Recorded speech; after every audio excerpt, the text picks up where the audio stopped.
going on, ladies and gentlemen of YouTube? It is your boy Goldy, and I have a very exciting Hearthstone update for you. So basically there's been a culmination of the most popular suggestions which Blizzard have finally listened to, and it has been packed into one ginormous upcoming patch. So let's start with the first part of the patch, economy. You now receive 15 gold the first time you log on each day. You now receive 5 gold each time you win a game. This replaces the previous reward of 10 gold for winning 3 games. Several 40 gold quests have been removed or reworked to be 50 or 60 gold quests. If you have 2 copies of the same epic card, it will no longer appear in packs unless you have 2 copies of all epic cards from that set. Card packs now give just an extra 20 dust in addition to the cards opened. In addition to the 50 packs from a new expansion, pre-order bundles now also grant 1,600 dust on the day of release. Cards that are part of a rotated set will be now worth half of the dust and also be craftable for half of the dust. Packs from rotated sets are now purchasable for half the normal gold cost. They will also only grant 10 dust. At the start of each year, each standard year that is, players will now be offered one of 3 options when they first log on. Number 1, Selective Craft Master. All your cards remain. You'll receive 0 dust immediately. The cards will be worth full dust. Number 2, Look at my collection. All of your cards remain. You will receive half dust value of the rotating cards, dust immediately. The cards will be worth no dust. Number 3, New is always better. All rotating cards will be destroyed. You will receive full dust value of rotating cards dust immediately. Now, let's move on to the Evergreen set. The basic set no longer exists in its current form. All of its cards have been added to a new set called Core Cards. There is also a new set called Evergreen. This set will contain all cards from Core, as well as select cards from Classic and possibly any other sets released before the current standard year started, as well as the Hall of Fame. Players will have access to all of these cards for use in decks, 2 copies for common, rare and epic cards, 1 copy of all legendary cards. All cards in Evergreen are legal and standard, including any cards from non-standard sets. Cards selected for Evergreen from non-standard sets may be altered from their original text or stats. Cards that are part of Evergreen will appear twice in your collection, 1 entry for the Evergreen copies you have access to and 1 entry for the copies you own. The Evergreen set will be updated at the start of each new standard year. Deck building changes.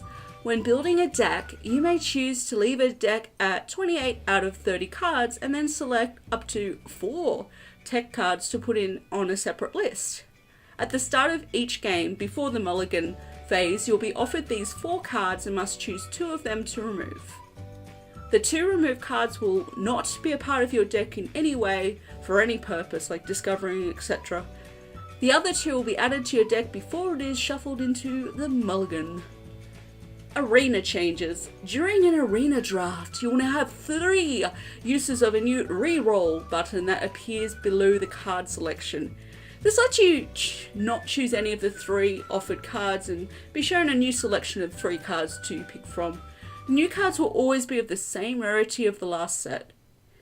UI and user experiences changes. You can now access your current quest list from anywhere in the UI through the menu. You may now drag decks to rearrange them in the deck list. The number of packs you have opened will now be taken into account when matchmaking on newer accounts, until you have reached a certain threshold of games played. A new entry for View Replay is available under Solo Adventures. You may reload any replay file to watch it play out from either perspective. A new button at the bottom of the screen allows you to see a pop-up detailing your most recent match. You may download the replay to save, share a replay code with friends, or view your opponent's deck list from here. Balance changes. We remembered that we can buff cards too, so in future changes we may improve some notably weak cards from the basic sets. Bugs. Reconnecting to games in progress works better. Fix bugs. So this was a complete satire if you made it this far. This was actually a post made by a Redditor by the name of NovaX81. And yeah, basically I can almost hear Ben Brode laughing in the background. Ha ha ha ha. You know, I actually met Ben Brode. His voice is as loud as mine. So if that gives you any perspective, I'm a pretty loud person. I wish I had one of those soft feminine voices that, you know, just kind of like a very, very soft feminine voice. I just feel like I'm a really in-your-face voice, but whatever, that's me. That's, you know, it's one of my many quirks. What about you? Do you guys have like a big laugh like Ben? If you do, or if you don't, let me know in the comments down below, because I'd like to know that I'm not alone in the horrible voice category. I'm sure your voice is better than mine, but still, you know. Anywho, that's me for today. I just thought I'd share that little piece of cake with you and hope you enjoy it. I will see you in the next video. If you did like the video, please go ahead and like the video. Hit the subscribe button for more videos from myself, Goldy, and don't forget to click the little bell so that you get notified of any new videos that come up on my channel. Any questions, comments, concerns, praises? Yes, please, praise me, praise me. Leave a comment in the comment section down below. Until tomorrow, I will see you then. Take care of yourselves and each other. Love you so much, and I can't wait to see you in the next video. Bye for now.